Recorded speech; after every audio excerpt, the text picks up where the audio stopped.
Well, hello and welcome. So, thanks so much for coming back. This is the academic nurse Tracy, and we are continuing our series on careers in nursing. And I'm really excited about tonight because tonight we have a real travel nurse who happens to be a friend of mine, but real travel nurse. And I'm always so excited to hear from her and talk to her. But even better, like I love to live vicariously through her travels. She's been all over the place. She has a really amazing story. So I'm just going to go ahead and invite her on and let's get this show on the road. So, Jennifer, can you hear me? I can. Hi.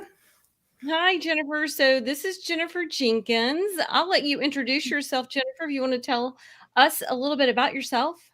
Sure. I'm Jennifer Jenkins. I have been a nurse for 18 years, mostly ICU.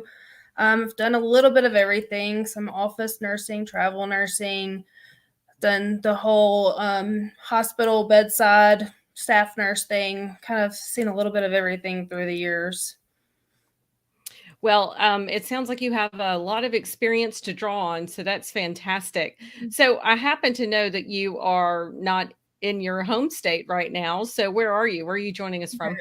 I'm actually in California right now. I'm working with a software company right now, doing their well, I was doing implementation with them, but now I'm doing their what we call optimization, kind of keeping everybody on track with their documentation. So that's what I've Hmm. been spending most of my time doing lately. But I still do the bedside thing also. Well, I mean, that's hard to get out of your system, right? Absolutely. So, and I know you were recently in Alaska. Yes, I actually went there for vacation.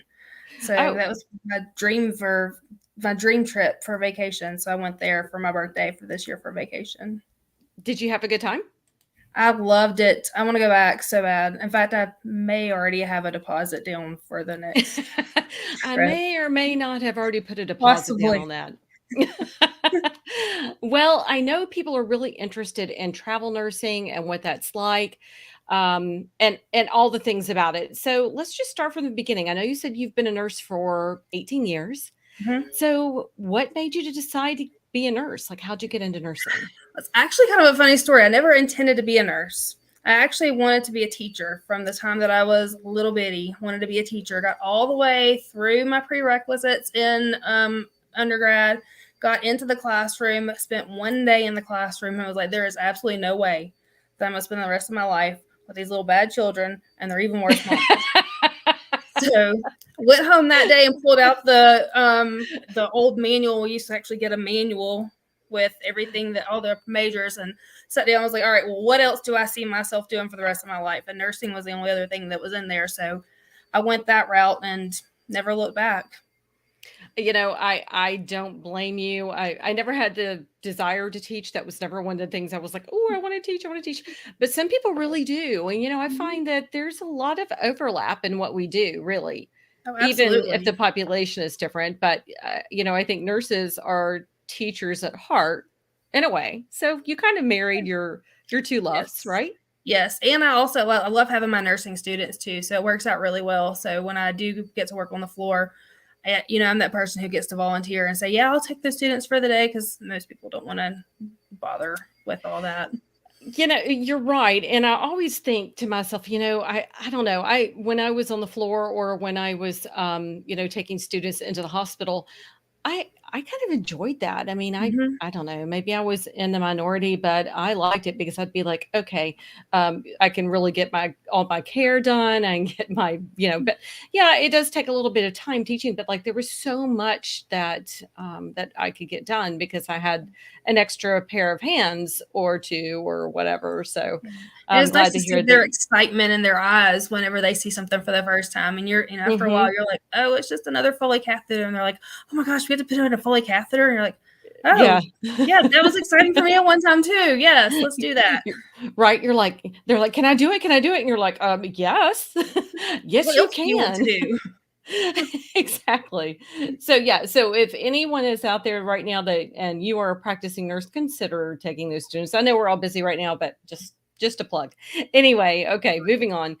Well, I know, thanks for sharing your story of how you got into nursing, but, like, what drove you to the travel route? How long have you been doing it? How'd you get into it? Well, I've been doing it off and on for probably about 15 years. Oh, And so you didn't ride the vid wave. You didn't go, "Oh, the rates are no, amazing, I'm out." no, my first travel contract was in like 2007 or 2008. And the only reason I got out of it then is because that's the first time that travel nurse industry kind of crashed on us. And I was having a Mm, hard time finding assignments that I really wanted to do. And it just got to the point where I was getting a little nervous of, am I going to have a job? Where's the job going to be? Why am I getting this job? So I came home for a couple of years and then went back traveling after a couple of years from there. so what drove you that direction? Were you just wanting to travel and get out and see the world, or A little bit of wanting to get out and see the world, a little bit of I'm just a very antsy person and I get bored very easily. And Mhm, with the bedside staff jobs, about every 3 to 4 months, I would be getting bored with the unit or getting bored with my shift or whatever. And it was a way to keep myself in a job but still have some excitement around me to keep me going so that I wasn't getting bored and burnt out all the time. And it's kind of mhm. nice to not have to deal with all the unit politics because you are just there as a visitor. Yeah, well, that's true, but, I've heard horror stories about that lately, so I definitely wanna ask you about Yeah. that too. And I guess that kind of falls into this question because the next question was gonna be, what do you love the most about it, and what's kind of your least favorite part of it? So, my favorite part of traveling is meeting everyone and seeing how different nursing is, even just in different areas of the same state. Like, it Mhm, is so amazing just the philosophy behind nursing from North Alabama to South Alabama, or, sure. rural Alabama to, large city in Alabama. It's I learned so much. I learned so much about things that I didn't even know existed. And, like the hospital that I work PRN at home, they just started doing CRRT. Nobody there had ever Mhm. heard of it. I've been doing it for years because I was a travel nurse and we were in a unit that did it. So, I'm kind of seeing things before it ever makes it to the area where I'm actually living and working and seeing things. So it kind of opens your eyes to what's really out there. I never really thought about that, but you're right because you are the sum of your experiences, right? So Mhm. if you find out different things in different places, then you can bring that knowledge back to wherever you are or take it with you onto that next assignment. And I think that that would Absolutely. make you more well-rounded in a way. Absolutely. Absolutely. And so as far as the downsides to me, I'm a very much of a loner anyway. So it's not as big of a downside to me, but you do get lonely Mhm. sometimes, especially if you come in when there's not a big wave of other travelers coming in. If you come in kind of in the middle of everybody else's contracts, they've all kind of made their friends. The staff nurses there are not really sure about you. You may or may not be there long enough for them to even bother trying to make friends with you. So you have to learn to kind of be self sufficient and not be afraid to go out and do things on your own. And that's honestly, it's been a great thing for me because I was one of those people that's like, well, I'm not going to go sit in a restaurant by myself. And I finally had to just say, you know what? If you're going to leave this hotel room or this apartment and you're going to go out and eat, you're going to have to go out and do it by yourself. It is okay. And it's Right. kind of pushed me outside of that comfort zone. So that's kind of been a nice thing for me. Well, that's interesting. That's interesting. Yeah, I can see how that would be a thing, like, if you go to a different Mhm, place and you're kind of in the middle of everything, and I mhm. can only imagine that that's been, exacerbated over the last couple of years given a global pandemic, and Absolutely. talk a little bit about how that experience has changed things. We had a flood of people really getting into the market Mhm. because the rates were sky high, but now I've seen some of the pay being cut back, and contracts even being canceled. Government funding has Yes. stopped. There was the whole salary cap thing that was going around. So talk a little bit about how that's affected travel nursing in Oh, general? it's affected it hugely, and especially I know it was when COVID first started, people were coming in to traveling who hadn't even been at the bedside for years because they were just wanting people with an RN license who could go and work. You know, I had friends who'd worked in offices for 10 years and hadn't been at the bedside in 10 years. But they're like, oh, well, it's an RN, we'll take it. Right. But I think that those people also didn't realize kind of what they were getting themselves into because so much has changed in 10 years. And then you add a pandemic on top of it Mm-hmm. that um, it was kind of a scary situation there for a while. You know, people who were Sure. 6 months out of school who were going in and trying to go in and work as travel nurses. And the thing is, you have to be able to go into be confident enough to go in and say, I know what I'm doing and I know the questions that I need to ask because I'll be honest, when I started, I didn't know what I didn't know. And I look back and it Right. is a miracle that I made it through without absolutely hurting somebody because I had Mm-hmm. no idea what I didn't know. And I think that that's a huge thing is these people who get out of school and a year in, they're like, oh, I want to go be a travel nurse. It's not safe for you and it's not safe for your patient. You know, I say stay at the bedside at home until you are capable of taking care of those patients without even a second guess in your mind what you should do Right. because the staff's not going to step up for you. They're not there to Mm-hmm. be your friend. They don't care. In fact, they kind of sometimes want to see you fail. So I you hate to kind of hear that, really but I've seen that a lot though, especially in the mhm, chatter you see on social media. yeah, And there's two sides to the coin, right? Because you see someone come mhm, in, you're working, you're behind off in this unit, and then somebody else comes in and they're making double or triple what you're making on the hourly. absolutely. And it's not a good situation. I think it sets up everyone for Mhm, resentments and failures. absolutely, and the other thing is you have to be strong enough to be able to tell staffing office, "I'm not comfortable working that unit." This one day they Mhm. tried to send me to labor and delivery. I No. I no, I do nothing I am a Mhm. cardiac ICU specialist. Do not send me to Right. mother, baby, labor and delivery. I have no idea. And I told him, I was like, "I will go down there and I will be a helper, but Mhm. I can't take patients." And then one lady starts asking me about is she having too much bleeding? I'm like, I have no idea. Your doctor Right. didn't seem concerned, so I'm guessing you're fine. We're gonna go with Right, right, that. and that's scary, and, especially given the climate that we've been in lately, Mhm. with the whole Ronda Vaught situation and everything else, Yes, I think travelers especially need to be careful, because if absolutely. you take an assignment that you don't know that population, you're already in a foreign setting, if Mhm. you will, and I mean Mhm. foreign, not native to you, not, foreign in another country, although I guess that could be a thing Yeah, too, absolutely. um if you're in a foreign setting and you aren't surrounded with the things the people Mhm. the support it's a little frightening. Yeah, absolutely. And that's the thing is when you're a staff nurse, you know who on that unit is a new grad like you or who is just starting in the ICU, maybe came from med surg or ER or something.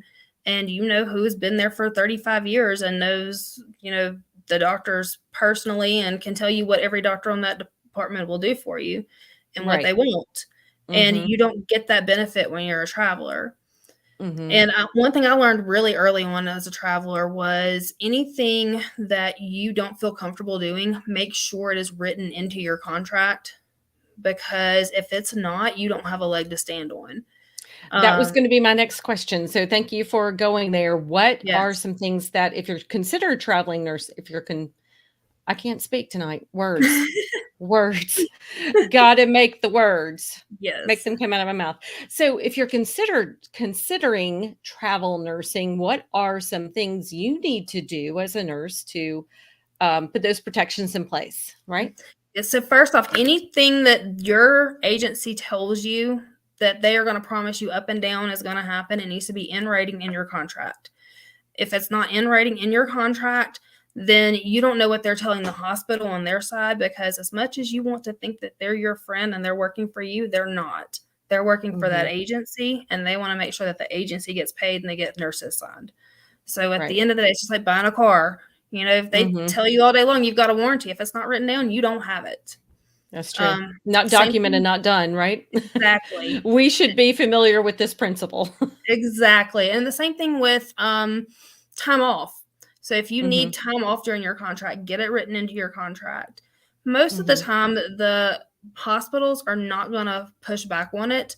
The worst that I've ever had them do is say, like, if I want a week off in the middle of the contract, they'll say, "Okay, well, we want you for 13 weeks, so your end date's gonna be 14 weeks from today instead of 13, so we're gonna get our 13 weeks out of you," which Mhm. that's fine.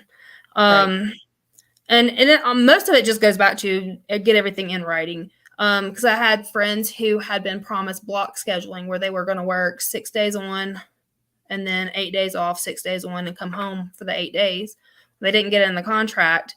And the nurse manager on the unit's like, well, it's not in your contract, and I don't need you for 6 on, 8 off. I need you 2 days here, a day here. And they had Ugh, planned their life around this. yeah, So, that's bad. That's yeah, bad. and then the big one that I kind of hate myself that I didn't think about this before on myself was when you are a traveler, your pay is not just your base pay, it's also your per diem. So Mhm. when you are signing up for overtime, you need to make sure that your overtime rate is not just time and a half of your base pay, because your base pay is actually your base pay plus your per diem. Oh, So if your base pay would be, $20 or whatever. So if you don't look at it as your total compensation of $70 or $80 an hour, you're you're shorting yourself hundreds of dollars at the mm, end of at the end of the contract. And mhm, I kick myself for that all the time. And once it finally clicked to me, I was like, it makes perfect sense, of course. mhm. But by the time I figured it out, I'd already probably given up $10,000. Oh gosh. But Yeah. you now make sure that's one of the things you include. Absolutely, and you need to have it spelled out, in your contract. My base pay is this, my per diem rate is this, any overtime is gonna be this rate, and it should not be Mhm, time and a half. It really should probably be about double your base pay because so mhm. much of your compensation is tied up in your per diem. Interesting.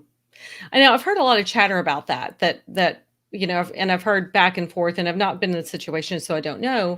But I've heard people say, be careful about that because the agencies want to tell you that part of your rate is your per diem, and it's really not. Your rate should be your rate, and your per diem should be separate.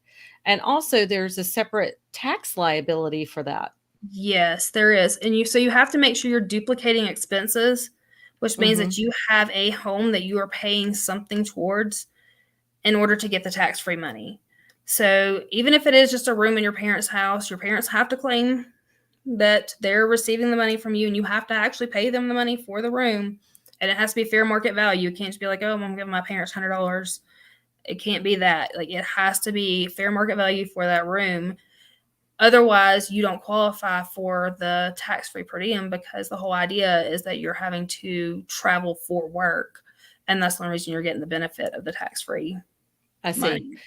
So it's not just to pay your room and board, it's because you are already taking care of another household. Exactly. Therefore, this goes to extra room and board that you would be paying wherever you are. Yes. Does that make And that about right? yeah, and the other side of that is you have to be careful with the IRS on how long you stay somewhere. Because if you stay somewhere a year and a day, you have effectively become a citizen of wherever you are, Mm, and you have abandoned your tax home, which for us in Alabama is probably not a big deal because we're not getting all that many tax breaks. But I've had friends who are in areas like Florida and Texas mhm, where their income tax, they don't have any state income tax. So if you do that and then you go to a place like Alabama where we mhm. do, then you end up having to go back and pay taxes on all the money that you've gotten. Yeah, I'm not giving up my Florida address. I'll just leave it at that. I don't blame you. I am not giving up my Florida address. I lived in I don't. Tennessee for a while too, and they didn't have an income tax, Mhm. and when I went from Tennessee to Alabama, it was a little bit of a shock. So Yeah. when I went from Alabama to Florida, I was like, "Mm-mm, nope, not Yeah. giving up my Florida address." It's Mm-mm. insane. It is absolutely insane, especially, and then you don't have to pay taxes on food and all that. I'm like, ugh.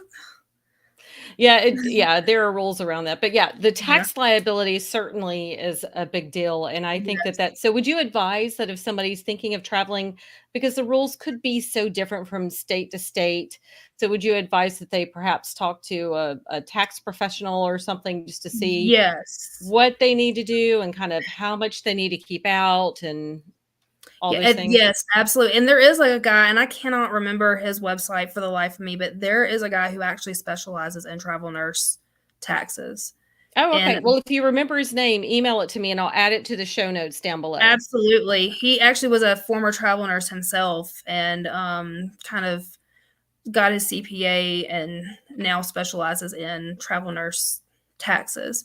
So the thing is, like, I know I've stories of friends who've gotten away with it, but the thing is, you may not be that friend who gets away with it. You don't want to be the one on the other side, Yeah, right? exactly. And That's then always my concern.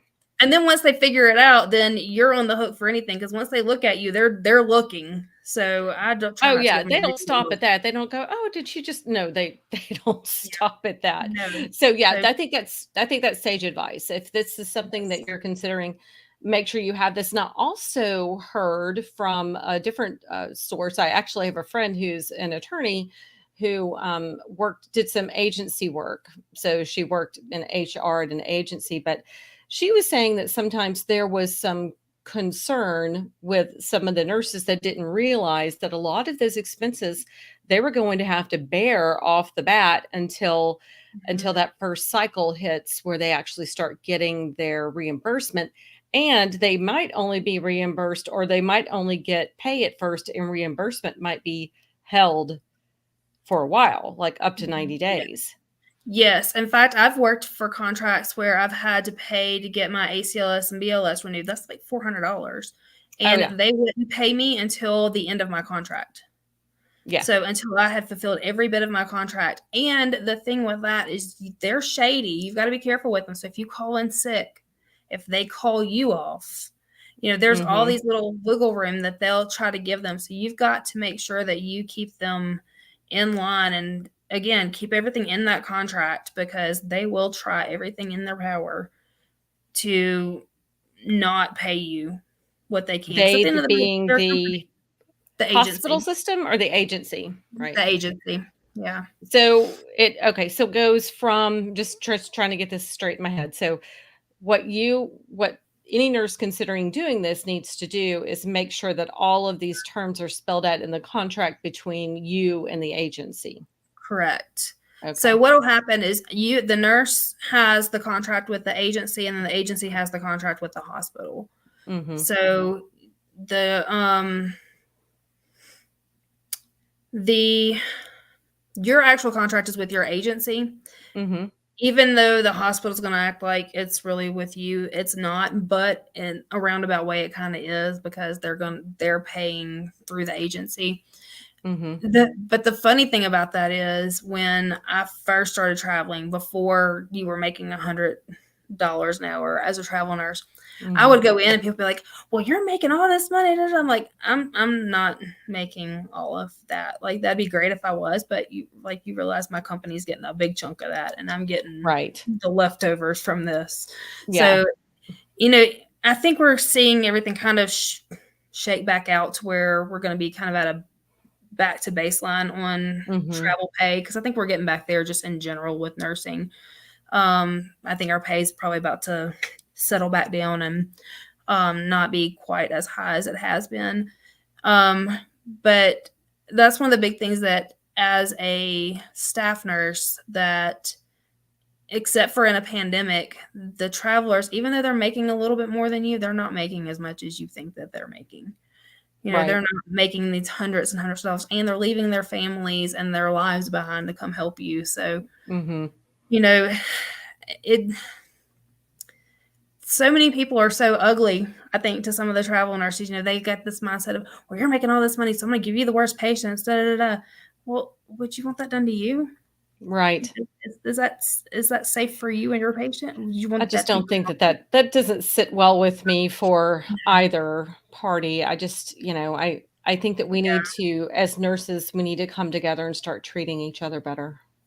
And I will say, for the most part, I've not had that experience. For the most part, everywhere I've been has pretty much been like, we are so glad you're here, because if you weren't here, I would have 8 patients by myself instead of 3. Thank you for being here. So I've not had a whole lot of that, but I have had friends who have, and it's Mm-hmm. very disheartening to know that you're going in and trying to help them, and it just goes down to the culture of the unit. And that's one of the big things that I've learned as a traveler. And you never know this until you actually get to the hospital. When you sign that Mm-hmm. contract, you know that they need nurses, but you don't know if they need nurses because half the unit got pregnant and went on maternity leave at the same time. Or do they need nurses because 3 weeks ago everybody said, you know what, forget this, and walked out. And Yeah, they're not going that's to tell you scary. that until Mm-hmm. you get there. And I've had both. Like, one of my favorite hospitals I've ever worked at was hospital in Alexandria, Louisiana, of all places. And it was one of those situations where um, they had a bunch of new grads, that all the new grads got accepted into CRNA school. So they all Mm-hmm. left. It wasn't any bad feelings or anything. It was just, that's when CRNA school started, and that's when they needed travelers. And it was my absolute best assignment. The day I walked in the door there, they had 24-hour intensivists. The intensivist, his wife would make us dinner, and I would come in and, like, oh, no, no, I'm just a traveler. I'm not going to eat. No, you're one of us. You're going to eat. So Oh, I've that's had awesome. mostly had that experience. I've Mm-hmm. not really had a whole lot of the other side of it, but like I said, I have had tons of friends who have, and it's, you kind of have to have thick skin, I guess, to Yeah. survive that. Well, let's talk about that. Let's say you go to a situation, it's either not what was described to you, it's not what's in your contract, or it's just untenable. It's just horrific. They provide a hut for you.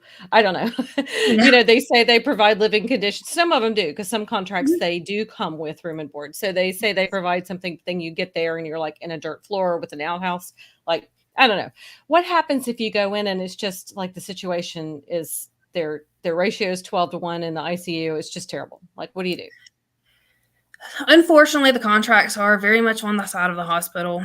Um, Mm-hmm. just kind of like just about everything else in the world. The little guy is kind of at a disadvantage, but that's when you want to have your recruiter on your side. I know my companies that I worked with always had a 24-hour emergency line, and Mm-hmm. I would, first off, do not take report. Number Okay. one, talk to the whoever's in charge of that unit, and then call your 24-hour emergency line at your agency and tell them what's going on. Because Mm-hmm. my agency, they did stand up for me and say, hey, look, this not cool. Like, not Right. cool at all. And sometimes there's just not enough bodies, but at the same time, I have seen them pull the house supervisor in and say, look, she's not taking that assignment. It is not safe. Mm-hmm. Or just flat out move me. I had them one time just move me to tele instead for the day. I, you know, I'm willing to take 6 tele patients. I'm good with that, but I'm not Right. taking 5 ICU patients. I don't Right. care if they are tele step downs in the ICU. I still have Mm-hmm. ICU patients, and I'm not doing it. Yeah. Yeah. It's unsafe for Yeah, sure. For sure. absolutely. So, in your experience, is that something that, what if you need to break a contract? What if you have something that happens and you just like, I cannot be here, I cannot work with these people, or maybe you have a personal situation and you have to leave? There are ways out of it. Usually there's a financial um, obligation tied to it. And the contracts that I've had have all been like so many dollars per hour or something. And I have had contracts where it's like, you know what, forget it. It is worth, I will give you $2,000 so I can go home tomorrow. Like, I'm Really? good with that. But for the most part, I try my best not to break a contract if I can help it, because I'm one of those Mm-hmm. people that if I say I'm going to do it, I'm going to do it. But I have had contracts where I've had on my calendar, on my refrigerator, in my apartment, it says, okay, 36 shifts. You got to get through 36 shifts. And every shift I would mark through one, because it was that bad that I would be like, okay, we're down to 35 shifts. You can do this for 35 shifts. Because something about Wow. saying 36 shifts wasn't quite as bad as saying 13 weeks. It sounds like me getting my master's. It's a mental thing for sure. Absolutely. Mm-hmm. And kind of make friends with the other travelers that are there, band together, makes it more tolerable. For the most part, I've not really had issue with the hospitals itself. I think when it got unbearable for me was really more or less just me getting antsy and missing my family and ready to go home. Sure. And a lot of times that just taking a week off would Mhm. fix that for me. And I've not had an agency or a contract where I've went to them and said, "Look, I'm getting burnt out. It's getting dangerous. I need to take a week off and go home." I, more than only one time they've told me no, and I Mhm. still took it off, and they just made me pay back for the hours that I missed. Outside of that, they were just like, "Okay, we're just going to tack another week on the end of your contract if you want to go home for a week." So, Mhm. and I've always been able to get around it because of that, but I'm also one of those people, I'm going to stick it through. Like, it Yeah. has to be really bad for me to Right. try to leave. And with COVID, it was really bad everywhere. So, it, Yeah, I mean, I can't imagine. I'm just sitting here thinking to myself, where was it not bad, especially yeah, during the height of that? And really, we're not out of that. no, We're still in that mode, and mhm, we are, the state of nursing over the last year has been less than wonderful for yes, many reasons, staffing for sure, but also with, fear, with, mhm, the whole Ronda Vaught thing. I yes, just, concerned about the absolutely. direction that we're headed there. Yes, absolutely, me too. In fact, Redonda Vaught's actually the cousin of one of my friends that I went to high school with. So I've been kind of picking brains on that, and it's just such a sad situation. But it goes back to, like I was saying earlier, if it's between the corporation and the nurse, they're going to throw the nurse under the bus at the end of the day, and it's a scary thing. I mean, Mhm.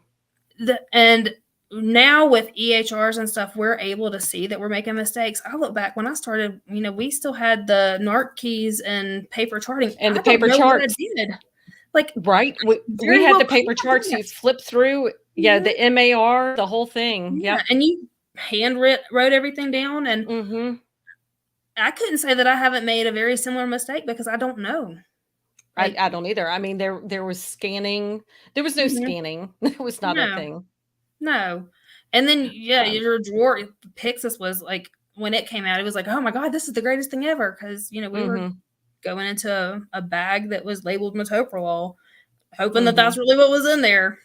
Yeah, and you don't know. And that was Yeah. the thing, and one of the things, I actually worked at Vanderbilt for a while. That's where I got my degree, my master's and my doctorate, but, so I remember being there when the Omni cells came in, which is what Mhm. she had, which is what Redonda had. But, the Omni cells work really different. I don't know if you've worked with them, you probably have in Mhm. all your Yeah. travels, but what was different about them than like a Pyxis or anything else is just they opened up to this large open drawer and you just kind of grabbed what you needed out of it. And Mhm. I always thought, that's not really right. But not even that. Like even in the other systems, and that's just not there. It could be anywhere, but even in the other systems, when a drawer opens and the one thing pops up for you to take your med out, I've pulled it out and it's been the wrong med multiple Absolutely. times. So it's being Absolutely. stocked wrong too. I mean, there's just so many. I mean, it's a whole different subject. I could talk about Yeah. that all night. I streamed Sure. her sentencing and then I did another video on like why they were so angry with her because they really went after her in her sentencing. So I did a whole nother video on that. But definitely something that I think, especially for travelers, is so important.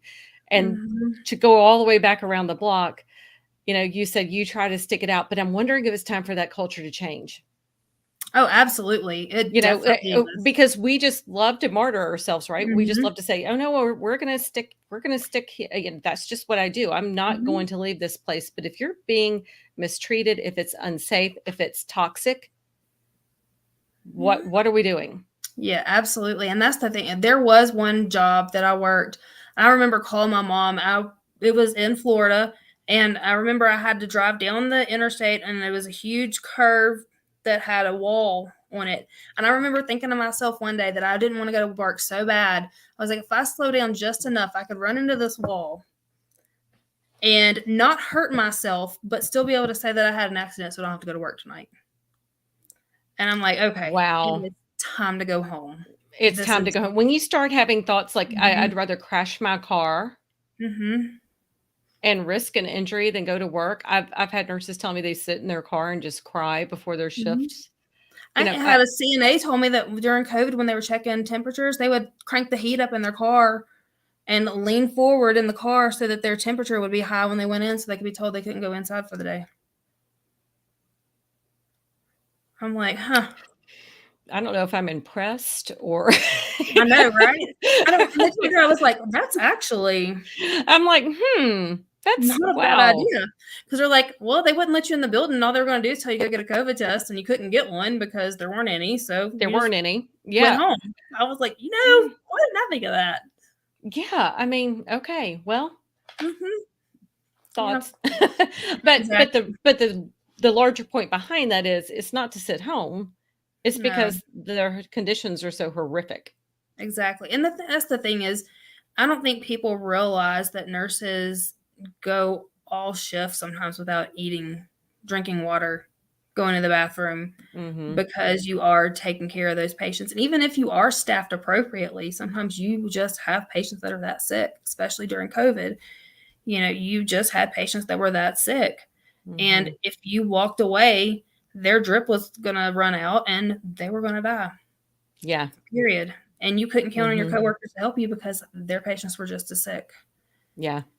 So For it's, sure, and I think that people don't appreciate the severity of that, even without COVID times. I mean, mhm, definitely with COVID times for sure, but even without, absolutely. and then there are those of us who just won't ask Hmm. because we don't want to put that on somebody else because it's not like they bring in a relief nurse if you have to go to the bathroom. Right. It's not And that's like the they thing bring in is, a relief nurse for yeah. you to go eat. You have another nurse that's now taken your assignment plus, Mhm. his or her assignment. Exactly, and if you say, "Well, I'm not gonna trip on myself," well, there somebody else is gonna have to, because that Mhm. patient's there and they have to be taken care of. They're not Yeah. going away. You can't just Mhm. make a nurse appear out of thin air. So, but I have learned through the years that when it's time for me to stop, it's time for me to stop. And I've, Mhm. walked up to many charge nurse and said, "Look, I'm about to be no good to anybody. I'm gonna hit the Mhm. floor and I'm about to be another patient. So I need to go sit down for 10 minutes and eat me some ice cream Mhm. and go to the bathroom." Yeah. And you just have to be able to say that for yourself, because you are useless to anybody else if you're not taking care of yourself. Mm. What good is a nurse with a migraine and low blood Mhm. sugar? I mean, you're just setting yourself and everybody else up for disaster. Well, we could definitely cite a whole lot of literature about what it means to work when you're tired and all of that. I mean, we have all of that out there. So, but Mhm. but again, as it's the responsibility at the end of the day ends begins and ends with us really. We have to be able to Absolutely. walk away, but balance that with being safe for our Mhm. patients. And I think that's why it's so important for as a traveler, if you walk into for any nurse that's in a bad position, but definitely for a traveler because you're an easy target, right? So if Yes. you're a traveler in a position and things aren't going well, to be able to like, whoa, pump the brakes. Let's have a talk here. Like Yeah, you we have need to to be able figure to speak something up for out. yourself because nobody else is gonna do it for you. And Mhm. by nature, I am not the type of person who is going to speak up for myself, but this job has forced me into it. I'm very much a Mhm. let's all get along. Why are we fighting? Like, that's very much my personality, but I've been forced into it. And, and I think my family's even noticed a change. It's like, look, I'm not going to be run over anymore because I can't. I Well, can't do it. yeah, I agree. We have to get over that nurses. There are two things that we need to do. We need to respect and support each other, like stop eating our young, but also Yes, stand up for ourselves, right? absolutely. So I think that Absolutely. those are the two. I think, but I mean, there's so many things, but those are two Yeah, big things that we can individually affect at this moment, right absolutely. And now. it's just inherent in nursing because of the type of personalities that nursing attracts. Well, So that's true. it's something that we have to get over and we have to push through, Hmm. because I mean, for the most part, people go into nursing because they want to help other people, and they want to do good in the world, and that's just the kind of people that we are. But we also have to realize that we can't be that for anybody else if we're not being that for ourselves. That is so true. So one thing I always like to, as we wrap up the hour, I like to kind of end on a positive note or a funny note. So tell me, like, what was one of your funnest memories or like most Hmm. funniest story or outrageous story that you can think of related to your travels in nursing? Oh goodness. And I know I kind of put you on the spot there. I mean, there's Yeah. so many things like, I spent so many years in the ER. I've got like a list as tall as I am, Oh which is yes, not very tall, absolutely. but still, it's a long list. Trust me, I know about that. Um, Vertically challenged. yeah. I'm trying to think because I mean, like you said, there's just so much, after 20 years. Um, but probably one of my best memories is just I will randomly just go through my Facebook list and scroll through and see where I've met people. And that's Hmm. one of my best memories is all of these people that I've met along the way that, and I haven't talked to most of them in 15 years, but I'll still randomly get a message from one of them. You know, in fact, one in particular that I worked with in Louisiana, she'll still like, message me occasionally and be like, I still think about all those times you just sat there and just let me fuss about my husband. And I just want to apologize to you again. I'm like, girl, it's been 20 years. I am not even worried about that. She's like, well, I just saw your face and it made me remember that you let me do that. And I just want to tell you thank you. But you just have these, great relationships that you can call on Hmm. people. And, I say I haven't talked to most of these people in forever, but if I ever need a job or if I ever need um a reference or if I ever just need an opinion on a job move or something, I pretty much know somebody that I can call and say, hey, look, what do you think about this? And what do you think about it for me? And I've got somebody who's Yeah. going to say yes or no, it'll work for you or it won't, or let me tell you the for real what's going on. Hmm. So it's nice to have that community. And, I've got people all over the country I've got a friend right now in Alaska, one in Hawaii, California, and, everywhere else in between. So I've got people all You, over the country. you know what I just heard? You have a whole lot of ready-made vacations available. That You're too. like, hmm, if I wanted to go on vacation, I could do that really easily right now, right? Exactly. Oh my gosh, I love it. I love it. Well, anything else before we drop off of here that you would want people to know? Any kind of thoughts? I think we've pretty much covered it. Just make sure that you take care of yourself.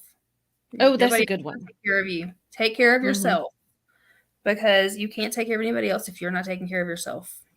I Even always if tell it's people, you can't pour from an empty cup. That's true. That's absolutely true. You absolutely cannot pour from an empty cup. So that's super important. I'm glad that you said that for sure. Um, so other than that, if someone wanted to know more about travel nursing, is there a way to contact you, or would it be best just to funnel that through me, or do you have any kind of social media? What do you do? So I am on Facebook, um, Jennifer Jenkins, and I can drop the link in here. I do have an Instagram that I was keeping up with for my travels, and I've kind of let it go. I'm trying to let it kind of get it built back up again. It's more or less my fun pictures of where I go and what I see as I travel. I have a TikTok, but we're not going to talk about the TikTok because that's kind of weird. Yeah, I have one too, and I've just recently started trying to figure out how to use the thing, but I'm just pretty much using it for the academic nurse stuff. But yeah, it's a little guilty pleasure. I might scroll through there, and but Yeah. I'm not doing any dancing on there. It's just not going to No, happen. no, no, no. I mean, I'll save it in my drafts, but nobody gets to see those. Right, right. You have the draft folder too. I thought it was just Yes. me. No, no, no. It's like, okay, yep, that's and only upon my death can anybody see that. Awesome. Right? I love it. I love it. Well, I have my Instagram, my Twitter down here. So if somebody wants to get in touch with you, they certainly can find me and tag me, and I can get in touch with. And of course, you follow me on both. I follow you on both, so Yes. we can certainly connect someone that way. And then I also have here's my email. If anyone wants to email me about this, I certainly can get you in touch with Jennifer. Jennifer, this has been amazing. I appreciate you greatly for coming on and spending your evening with us. I know you've got an assignment bright and early in the morning, and Yes. you are in California, and I am in Florida. So we have a little bit of a gap here in time. So I'm going to jump off of here and let you get some rest. But thank you again so much for joining us today. Thank you for having me. Of course. And I'm going to be calling Oh, yeah, of course. you.